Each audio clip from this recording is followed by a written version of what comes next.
Tu es maman, fatiguée, à bout de souffle, et tu rêves juste d'un peu de calme. Bienvenue dans Maman oui, épuisé non. Le podcast qui parle de fatigue, de charge mentale, d'émotion, d'énergie et aussi d'équilibre. Mais surtout, qui t'aide à te reconnecter à toi-même, sans culpabilité, sans injonction, et sans te demander de partir 3 semaines à Bali, ou de méditer en plein chaos quotidien. Moi, c'est Aurore, naturopathe spécialisée dans l'épuisement maternel. Et à travers chaque épisode de ce podcast, je vais t'aider à comprendre ton corps, ton mental, et à remettre un peu de souffle, de calme et de douceur dans ton quotidien de maman. Parce que maman ne devrait jamais rimer avec épuisement. Avant qu'on commence, j'ai juste envie de te dire que j'ai créé un petit cadeau pour toi. C'est le kit SES Maman épuisée, que j'ai appelé Reset Mom. Et donc c'est un outil simple et concret qui va t'aider justement à éviter d'exploser dans ton quotidien. Il dure 3 minutes. Tu peux le télécharger directement dans la description de l'épisode. Bon épisode. Si tu es fatigué, si tu te sens à bout, si ton corps te réclame du café, du sucre, voire du chocolat, ce n'est pas parce que tu es faible, ce n'est pas parce que tu manques de volonté, ce n'est pas parce que tu fais mal. C'est parce que ton corps cherche de l'énergie rapidement, parce qu'il cherche du réconfort, parce qu'il cherche de quoi te soutenir, de quoi te booster. Pas pour le plaisir, mais pour ne pas s'effondrer. Et si je te disais que ton assiette raconte exactement ce que ton système nerveux est en train de vivre? Aujourd'hui, je vais t'expliquer ce que ton corps te demande vraiment et comment transformer ton assiette en soutien biologique plutôt qu'en pression supplémentaire. Alors, respire et on commence. Avant de parler de fatigue, je voudrais te parler de quelque chose d'important. Une alimentation, elle n'est pas seulement là pour remplir l'estomac. Quand ton corps est soutenu, elle sert à beaucoup plus que cela. Elle va servir à nourrir ton énergie, à stabiliser ton humeur, à apaiser ton système nerveux, réparer ton corps, réguler ton sommeil, soutenir ton immunité, et encore tant d'autres choses. Concrètement, ton système nerveux, pour réussir à faire tout ça, il va s'appuyer sur 2 piliers biologiques. Le premier, c'est une glycémie stable, et le deuxième, ça va être des neurotransmetteurs, donc les petits messagers chimiques qui vont être responsables de tes émotions, de ton humeur, et ces neurotransmetteurs, ils doivent être fabriqués en quantité suffisante. La glycémie, elle va apporter la stabilité, ton système nerveux, et les neurotransmetteurs, ils vont donner la couleur à ton énergie, à ton humeur et à ton calme. Quand ces deux-là, ils sont soutenus par une alimentation qui est variée, suffisante et régulière, tu vas te sentir posée, claire, patiente, résistante au stress. Donc ton alimentation, elle sert pas uniquement à ne plus avoir faim, elle va servir aussi, et surtout, à soutenir toute ta chimie interne. Maintenant, quand tu deviens maman, ton corps, il fonctionne plus vraiment comme avant. On en a déjà parlé, il va passer en mode vigilance, ton cerveau, il va se remodeler, il va se modifier, donc il va anticiper, surveiller, protéger, réguler. Et ce mode-là va consommer beaucoup plus de ressources que ce que ton corps consommait auparavant. Plus de glucose, plus de protéines, plus de minéraux, et il aura besoin bien sûr de plus de soutien nerveux. Donc ton alimentation, elle va pas servir seulement à aller bien, elle va surtout servir aussi maintenant à tenir, à protéger, à rester disponible tout le temps.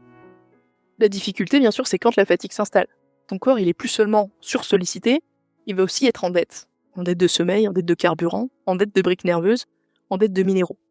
Chez beaucoup de mamans, il existe aussi des déficits possibles en fer, en vitamine B12, en magnésium, en iode, voire en sel.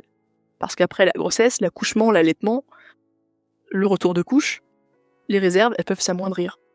Et en période d'épuisement, le corps, il va se sentir encore plus à découvert. Maintenant, j'aimerais revenir sur le terme de briques nerveuses. Quand je parle de briques nerveuses, je parle de quelque chose de très concret. Ton système nerveux, il n'est pas abstrait. C'est vraiment un tissu vivant, et comme tout tissu, il va être fabriqué à partir de matière. Ces briques nerveuses, ce sont principalement des protéines, des bons gras et des minéraux. Les protéines, elles vont servir à fabriquer les neurotransmetteurs. Et c'est eux qui vont réguler, comme on l'a vu, ton calme, ton sommeil, ta motivation. Les bons gras, ils vont construire et protéger tes cellules nerveuses. Et les minéraux, ils vont permettre la transmission des messages nerveux entre les cellules. Sans ces briques, ton système nerveux, il va se dérégler beaucoup plus vite. Il va s'épuiser et il va réagir parfois trop fort. Quand tu es épuisé, c'est pas forcément seulement un manque d'énergie, ça peut aussi donc être un manque de matière. Maintenant, si tu veux bien, on revient à notre corps qui est en dette, parce que justement, il est épuisé. Mais ce corps-là, il va pas chercher du plaisir. Il va chercher le bouton d'urgence. Quelque chose qui va lui permettre de tenir encore un petit peu, de tenir debout, de continuer. Et ce bouton, ce sont souvent le café, le thé, le chocolat. Ces 3 aliments, entre guillemets, ils ont une molécule cousine, c'est la caféine, la théine, la théobromine. Tu les consommes pas parce que tu es accro, Pas parce que tu manques de volonté, mais parce que ce sont des stimulants biologiques rapides. Et ils vont envoyer tous le même message à ton système nerveux. C'est active le mode urgence. Concrètement, qu'est-ce qu'ils vont faire? Ils vont bloquer temporairement ta sensation de fatigue. Ils vont stimuler l'adrénaline et le cortisol, donc ça ce sont les hormones du stress, ce qui va augmenter ton hypervigilance, et en même temps ils vont forcer ton cerveau à libérer ce qui lui reste de dopamine. Résultat, tu vas te sentir plus vive, plus concentrée, plus présente. Mais le problème, c'est qu'ils fabriquent rien, et que par contre ils vont vider tes réserves. Donc ce sont pas des ennemis, et ça doit rester des béquilles temporaires. Le problème, c'est pas de les utiliser, mais c'est de devoir s'appuyer dessus tout le temps pour tenir. Parce que bien sûr, la problématique, c'est qu'après le boost, il y a toujours une descente. Ton cortisol, lui, va rester élevé très longtemps, beaucoup plus longtemps, donc ça veut dire que ton corps, il va rester en état de stress. Ta glycémie, elle va chuter plus facilement, et ton corps, il va récupérer beaucoup moins bien. Donc la fatigue, du coup, elle va revenir plus lourde, ta patience, elle va diminuer, ton irritabilité, par contre, elle va augmenter, et ton sommeil va devenir plus léger. Ce qu'il faut comprendre, c'est que là, tu n'as pas une dépendance qui est morale, c'est une dépendance qui est biologique. Ton corps, il se sabote pas, hein. Il essaie seulement de tenir un rythme qu'il n'a plus l'énergie de porter seul. Il y a également un autre bouton sur lequel on peut appuyer lorsqu'on est épuisé, c'est le sucre. Alors là, pour le coup, c'est pas de la vigilance qui va t'apporter, c'est du carburant rapide. Parce que ton cerveau, c'est le premier consommateur de glucose dans ton corps. C'est lui qui va prendre la plus grosse part du carburant. C'est d'ailleurs pour ça que ta glycémie, elle va diriger silencieusement ton énergie, ta patience, ta concentration, ton humeur et ta résistance au stress. Tant que ta glycémie, elle est stable, tu vas te sentir posée, claire, présente. Et le problème, c'est que quand elle monte vite, ton corps va libérer de l'insuline, et ensuite, du coup, cette glycémie, elle va chuter. Et souvent, beaucoup plus bas qu'avant. Et c'est cette chute qui va entraîner des coups de fatigue soudains, une irritabilité, un brouillard mental, de la nervosité, de l'irritabilité, toutes ces choses-là. Donc au final, c'est pas dans ta tête, c'est vraiment quelque chose de biologique qui est tout à fait normal lorsqu'on consomme du sucre. Alors pourquoi le corps va réclamer autant de sucre et encore plus de sucre lorsqu'on est fatigué? Quand tu es épuisé, ton cerveau il va brûler encore plus de glucose qu'avant. Chaque décision, chaque réveil, par exemple, on sait maintenant que le sommeil fragmenté va dérégler la glycémie et qu'on sera plus sujette à avoir des envies de sucre au réveil. Chaque stress, chaque émotion va nécessiter en fait un apport de glucose. Et donc forcément, ta glycémie elle va chanter beaucoup plus vite qu'avant. Et quand elle chute, ton corps va déclencher une alarme biologique de survie. Comme je manque de carburant, je dois tenir, il faut vraiment trouver une solution très rapidement. Et la seule chose la plus rapide, c'est de prendre du sucre justement. Pas parce que tu es gourmande, mais parce que ton cerveau cherche à éviter l'effondrement. Et donc le problème du sucre, on en a déjà parlé, c'est que après une prise alimentaire sucrée, la glycémie elle va augmenter, mais du coup elle va redescendre, et souvent beaucoup plus bas qu'avant. Et donc ton cerveau, il retombe en manque, et du coup il va redemander du sucre. C'est pas une faiblesse, C'est ça qu'il faut bien comprendre, c'est que c'est un réflexe de survie face à une instabilité énergétique. Donc là, ce que je viens de t'expliquer, c'est que ton énergie et ton humeur, elles sont pas séparées, elles sont vraiment fabriquées à partir de la même chimie.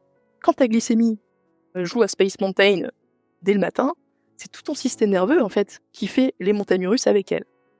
Une glycémie instable, c'est pas juste un coup de fatigue, c'est vraiment un cerveau qui va repasser en mode alerte encore et encore. Et du coup, à chaque baisse de glycémie, ta récupération va se bloquer.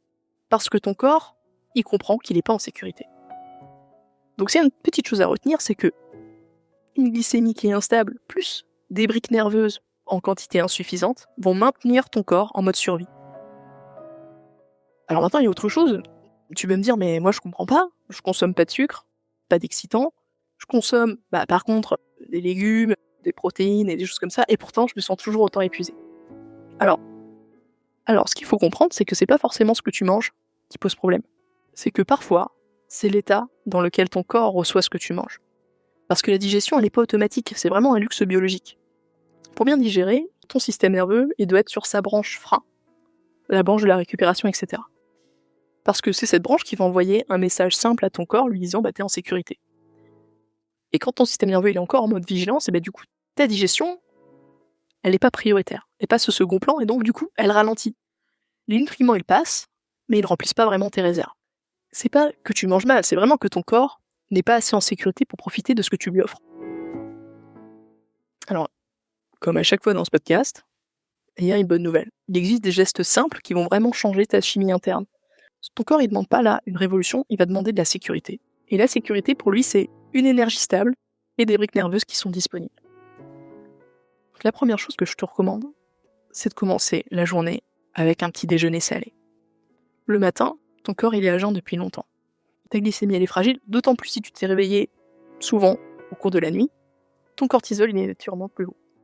Donc si tu démarres par du sucré, tu crées un yo-yo dès le début de la journée. Alors que si tu démarres par du salé, tu stabilises ton énergie, ta patience et du coup ton système nerveux. C'est vraiment super important. La deuxième chose, c'est que je vais te conseiller à chaque repas d'offrir à ton corps 3 choses qui vont lui permettre de quitter le mode survie. La première chose, c'est une protéine, justement pour la fabrication des neurotransmetteurs. La deuxième chose, c'est un bon gras. L'idéal, c'est ceux qui sont riches en oméga 3. Pourquoi ? Pour nourrir directement les cellules nerveuses et pour soutenir la transmission des messages dans le cerveau. Ce qui va permettre du coup à ton système nerveux de se réguler. Et la dernière chose, c'est un féculent, pour apporter justement du glucose.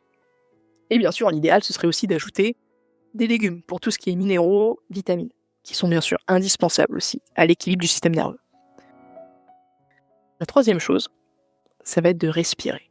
De respirer, et à un moment vraiment clé, ça va être de respirer avant de manger.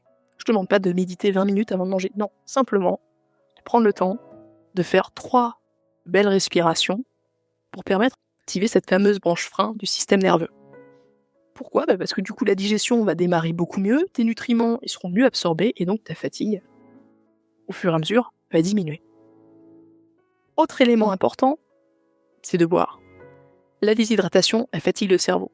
Elle va augmenter l'irritabilité, elle va accentuer la sensation de débordement. Boire, c'est vraiment du soutien nerveux. Faut pas hésiter à prendre des tisanes, à prendre des choses comme ça, à prendre des choses qui nous plaisent, vraiment pour avoir envie, pour donner envie de boire. Et la dernière chose, ça va être de manger assez. De ne pas faire attention, de ne pas se restreindre. D'autant plus si on allaite, d'autant plus si on est en plein postpartum. Voilà, le but, ça va être vraiment de manger suffisamment. Pourquoi ? Parce que physiologiquement, ça va faire baisser le cortisol. Ça va augmenter notre sensation de sécurité interne, et en même temps, ça va nous permettre aussi de retrouver de la patience. Alors, lorsque tu n'as pas le temps, lorsque la vie elle va trop vite autour de toi, la priorité, elle est simple. C'est vraiment de ne pas rester à vide, de ne pas rester à jeun. Et je sais que c'est pas facile, parce que quand on a un bébé, on mange plus comme avant, on mange debout, on mange froid, on mange à moitié, voire on mange pas du tout. Et souvent, tu te dis dans ces moments-là, c'est pas grave, je mangerai plus tard quand il fera la sieste, voilà. Mais le problème, c'est que ton corps, lui, il entend pas plus tard, il entend il y a rien. Et biologiquement, ne pas manger, c'est un signal de pénurie. C'est en fait, ça crée un stress dans l'organisme. Donc ton cortisol remonte, ta patience descend et ta fatigue explose. Ce qu'il faut comprendre, c'est que c'est pas une question de confort, c'est vraiment une question de sécurité interne. Il vaut mieux manger imparfaitement que de ne pas manger du tout. Essaie toujours d'avoir des petits encas, des oléagineux, des œufs, des choses qui sont vraiment faciles, mais qui te permettent d'une part d'avoir suffisamment de satiété quand tu les manges, et ensuite de pas être avide. Parce qu'un corps nourri, c'est un corps qui est plus doux, c'est un corps qui est plus présent, qui est plus patient, et que toi aussi tu comptes.